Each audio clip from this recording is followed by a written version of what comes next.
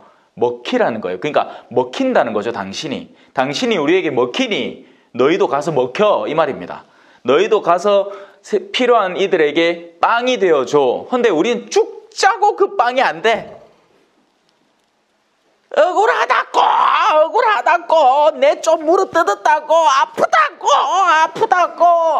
내 남편이 내 서럽게 했다고 내 자식이 서럽다고 효도 안 한다고 전화 안 한다고 아프다고.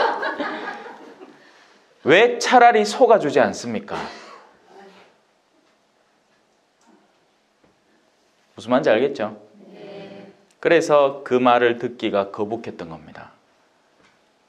그 말을 이해도 못했던 거예요. 그들은 육신의 빵을 찾아온 이들도 상당히 끼어 있었어요. 그들은 그냥 내가 믿으니까 치료나 해줬어, 빨리. 내 류마티즘 아파 죽겠으니까 이거나 빨리 치료해 줬어.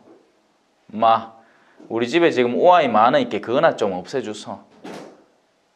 알았다, 없애주마. 없애줄 수 있다. 나는 주님이다. 없애줄 수 있다. 근데 내가 그걸 없애주고 나는 이유는, 없애주는 이유는, 그 목적은 네가 나의 힘을 신뢰를 하고 나에게 더욱 다가서게 하기 위함인데, 과연 네가 그 준비가 되어 있느냐라고 예수님이 도로 묻는 겁니다.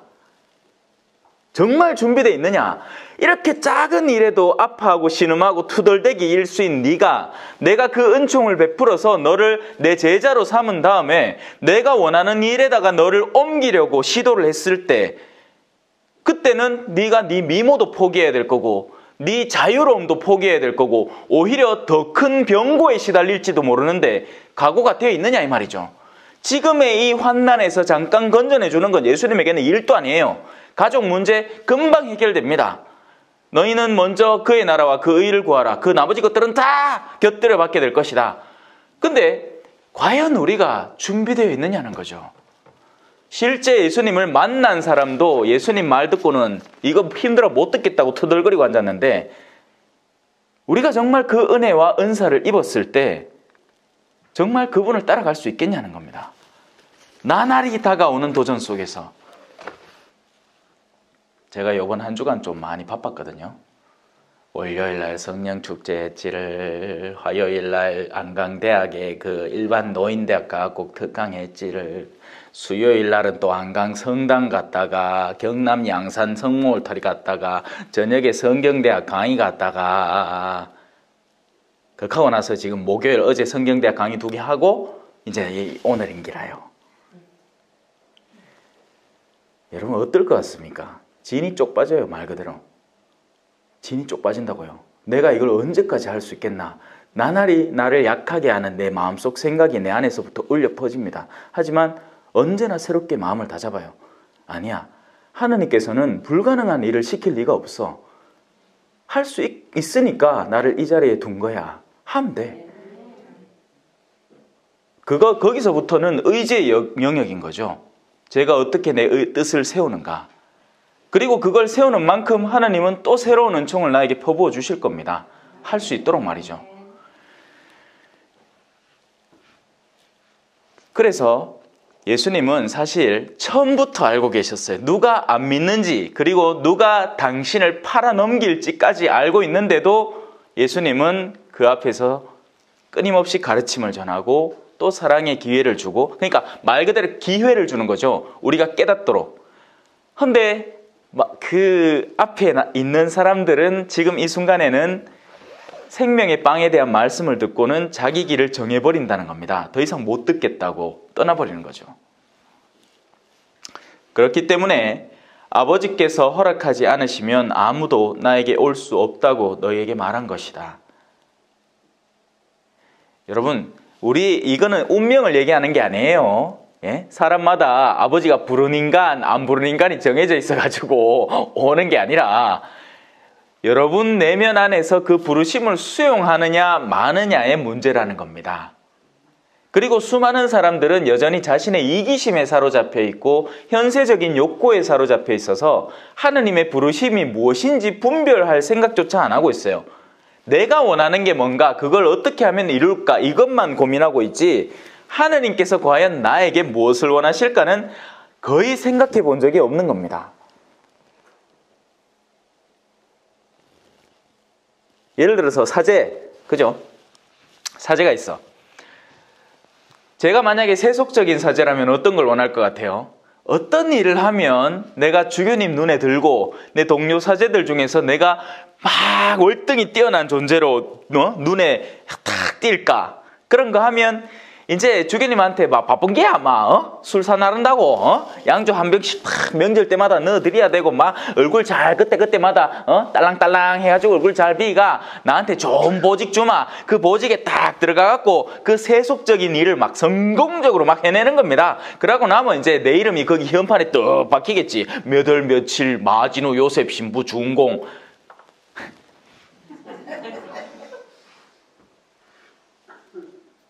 그건 내 의지를 강화하고 내 의지를 실현하는 방법이고 하느님께서는 전혀 다른 뜻을 품고 계신 겁니다. 그리고 저는 그 뜻이 어디까지 갈지 감도 못 잡겠어요. 그건 다름이 아니라 오늘 일독서에서 제가 말씀드린 것처럼 릿다와 사론의 모든 주민이 그를 보고 주님께 돌아섰다.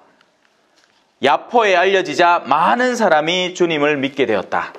여러분이 사는 동네 하나하나마다 심어져 있는 하느님의 제자들입니다.